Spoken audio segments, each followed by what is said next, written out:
Hello, this is a look at the introduction of the Beethoven. We know that the Beethoven breaks some rules in sonatas form because he's moving towards a romantic period when he can get away with those things. So let's have a look at some of the things he does in the long introduction, which is also a rule breaker, having a long introduction, because it's got new melodic material. So, first of all, it's a dark minor key. Nothing unusual about that, but look at the tessitura. It's all very low, and that supports the dark minor key. The highest note is middle C, and we have a full 2 octaves of a C minor chord. That's dramatic. The next thing is the slow tempo. So it's a very, very slow tempo, grave, which is extreme. Dynamics, extreme tempo, extreme dissonance, all of those things are going to make this interesting as an introduction. We also have the dynamic of a forte piano, which is a loud soft. So you have to sort of half let go of the note.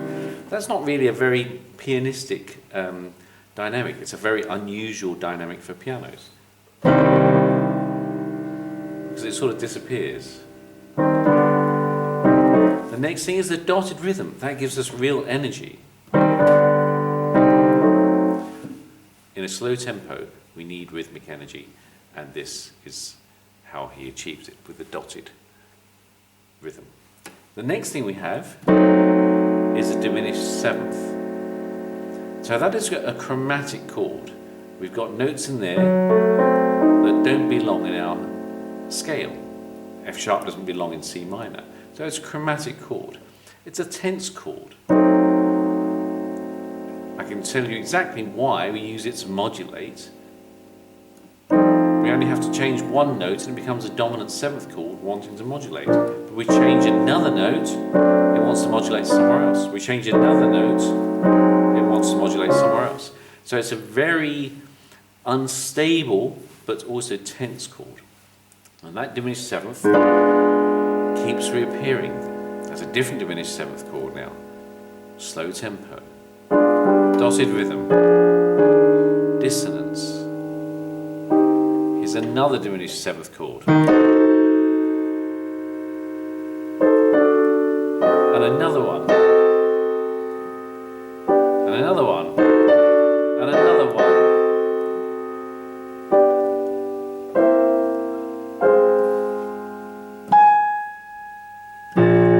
After all the slow stuff, we have some fast notes. There are 4 lines in that fast note passage, and then 5 here. So don't try and remember hemi, demi, semiquavers or anything like that. Think 2 lines, semiquaver, 3 lines, 32nd note, 4 lines, 64th note, 5 lines, 128th note. So if we think of the quaver as being an 8th note, we can see 128th note is very fast indeed. Dramatic, very slow tempo, dotted rhythm for energy, low tessitura. Everything moves together. That's called rhythmic homophony. That gives us a certain character.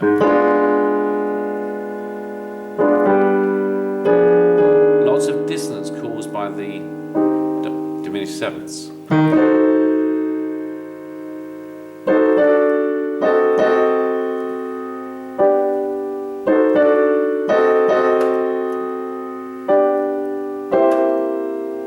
Then we have some fast notes. Bar 5, we have a dramatic change in everything. We have got repeated chords in the left hand. We've got a lyrical melody made of the same material. It's still the dotted rhythm theme, but now it's in octaves as a melody, melody-dominated homophony.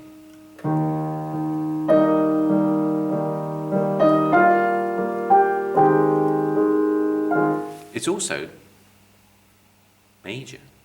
It's in the relative major now. He's changed tonality, he's changed texture, it's gone to melody-dominated homophony, not rhythmic homophony.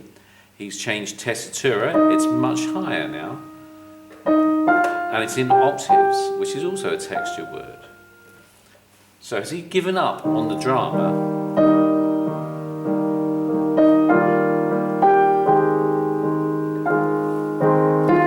No.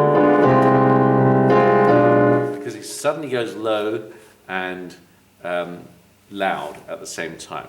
So you have these constant switches between gentle, lyrical, and sudden, loud, low tessitura. Back to the high stuff again.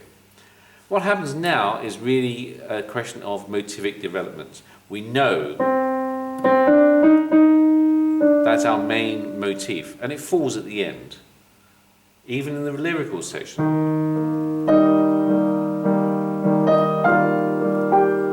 It still falls, but here, what he does is he takes that little motif and he chops it in half and just does the second half of it. And instead of falling, he rises. So that's motivic development. Then he uses that again. So that is now a rising sequence. We get the fragment here, which rises. Do it again, but higher. And it's just taking a tiny chunk of music and making different music out of it. Now that exact figure happens in a different composer, different country, different piece, and that is Tchaikovsky, Romeo and Juliet. Now you'll get extra marks if you talk about how this music, this drama here, is typical perhaps of the later Romantic period when Tchaikovsky uses the same fragmenting and motivic development ideas in his Romeo and Juliet. So, where did we get to? Bar 7. Lyrical still. Fragment in the right hand. Rising sequence.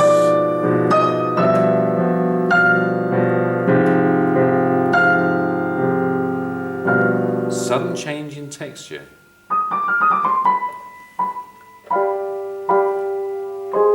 Aha! Interrupted cadence. That's got to be dramatic, isn't it? It looks like we're going to finish. Listen how that would sound.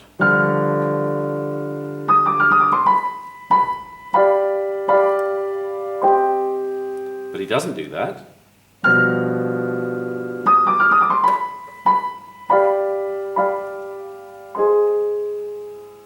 He turns a corner into an interrupted cadence, and more than that, he then gives you a chunk of silence.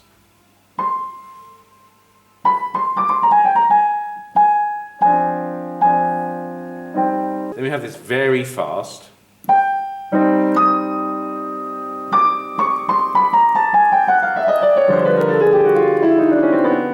Chromatic scale, ending on a pause. And off we go into the exposition. So at that time we do get a 1C, 5, 1 cadence, a perfect cadence to finish the introduction. So we get an interrupted cadence, so that's in bar 9, just before the silence, and then we get the perfect cadence.